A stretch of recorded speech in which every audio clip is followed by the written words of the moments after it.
2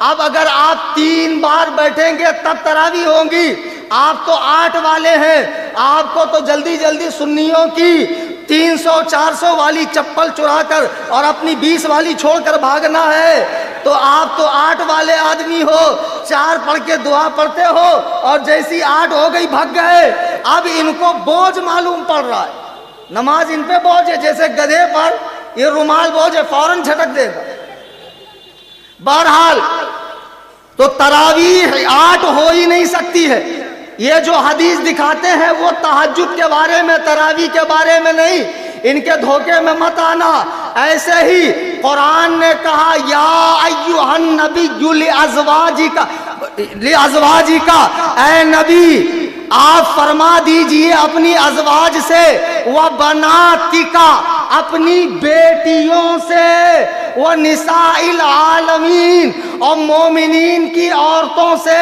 اگر نبی کی ایک ہی بیٹی ہے تو قرآن نے بناتکا کیوں فرمایا؟ تو معلوم پڑا نبی کی 4 بیٹیاں ہیں, اور اس کو خود شیعہ مورخین نے بھی لکھا ہے. بہرحال حضور علیہ السلام کی 4 صاحبزادیاں ہیں. اب یہ کہیں گے نہیں فاطمہ زیادہ چہیتی تھی. تو ایک بات سن لو, جو نبی کی بارگاہ میں جانور فریاد کرنے آئے, چڑیاں فریاد کرے, اونٹ فریاد کرے, لکڑی رو کر جنت میں ساتھ مانگے, جس کی بارگاہ میں کسی کے ساتھ, یہودی کے ساتھ ناانصافی نہیں ہوتی ہے, وہ اپنی بیٹیوں میں صرف ایک کو چاہے 3 کو نہ چاہے, ایسا ہو سکتا ہے؟ کہاں تمہاری غیرت مر گئی؟ یہ الگ بات ہے کہ فاطمہ کی طرف زیادہ جھکاؤ تھا, لیکن جو نبی ساری کائنات کے لیے رحمت للعالمین بن کر آیا ہو وہ اپنے گھر میں انصاف نہ کرے, یہ کیسے ہو سکتا ہے؟ نبی علیہ السلام اپنی ساری بیٹیوں سے محبت فرماتے تھے, اور حضرت عثمان کے نکاح میں سرکار کی 2 بیٹیاں تھیں. میرے بزرگوں اور دوستوں, شیعت کا یہ فتنہ عبداللہ ابن سبا نام کے یہودی نے مدینے سے شروع کیا, اور یہ فتنہ پھیلتے پھیلتے اہل اسلام کے لیے ناسور بن گیا.